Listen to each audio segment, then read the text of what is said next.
Charlie Kirk ఆయన ప్రాణాన్ని కోల్పోయాడు. ఆ దేశంలో ఒక మంచి ఉద్యమం రావాలి, అందరూ బతుకులు మారాలి, అందరూ పద్ధతిగా బతకాలి. ఈ చినిగిపోయిన బట్టలు వేసుకొని రోడ్ల మీద నడవడం, ఒక విలువ లేని స్త్రీగా అలా కనబడకూడదు, మర్యాద కలిగిన స్త్రీలుగా ఉండాలి. అలాగే పురుషులు కూడా పద్ధతి కలిగి బతకాలి. మగాళ్ళు పెళ్లి చేసుకోవడం ఏంటి, ఆడవాళ్ళు పెళ్లి చేసుకోవడం ఏంటి, అసలు ఎక్కడుంది అది? దేవుడు పెట్టిన పద్ధతిని మార్చేశారు. మీరంతా మారాలి, మన దేశం పాడైపోతుంది. పౌరుషం కలిగినటువంటి ఒక evangelist.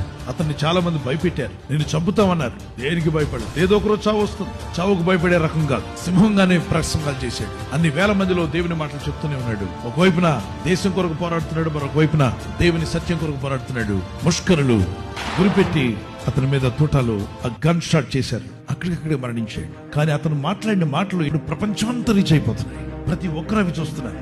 Some people think that Charlie Kirk is gone. No, is there in every heart.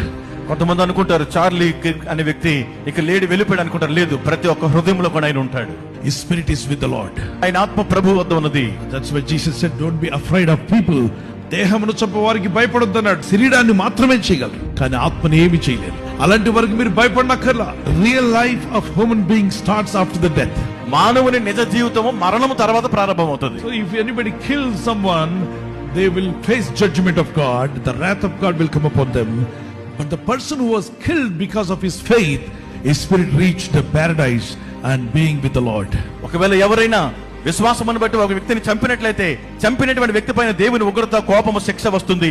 చంపబడినటువంటి వ్యక్తి తన యొక్క ఆత్మ దేవుని సన్నిధికి, దేవుని రాజ్యానికి చేరుతుంది. క్రైస్తవుడికి మరణం అంటే భయం లేదు, పెరిగి పందులు కాదు. Jesus was crucified on the cross. యేసు ప్రభువు సిలువ వేయబడ్డారు. He brought deliverance to mankind. మానవాళికి విడుదల తీసుకొచ్చారు. Forgiveness to mankind. మానవాళికి క్షమాపణ ఇచ్చారు. And his disciples, ఆయన శిష్యులు, they died for truth. వారు సత్యము కొరకు ప్రాణం పెట్టారు. Killed for truth. సత్యము కొరకు వారు చంపబడ్డారు. But God is watching. అయితే దేవుడు గమనిస్తున్నాడు. Nobody can escape God's judgment. దేవుడు చూస్తున్నాడు. దేవుని తీర్పు నుండి ఎవ్వరూ తప్పించుకోలేరు. Every killer has to face the judgment. ప్రతి హంతకుడు చంపిన ప్రతి ఒక్కరు కూడా తీర్పులో నిలబడాలి.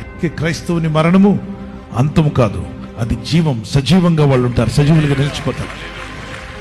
Let's pray for Charlie Kirk family. Lord God Almighty, సర్వశక్తిమంతుడైన ప్రభువా, Lord, comfort Charlie Kirk wife, his parents, his children, and everyone belongs to his family. ప్రభువా, చార్లీ కిర్క్ గారి యొక్క సతీమణి గారిని, వారి బిడ్డలను, వారి తల్లిదండ్రులను, వారి కుటుంబ సభ్యులందరినీ ఆదరించి ధైర్యపరచండి. Give them strength, వారికి శక్తిని దయచేయండి. to carry forward the mission.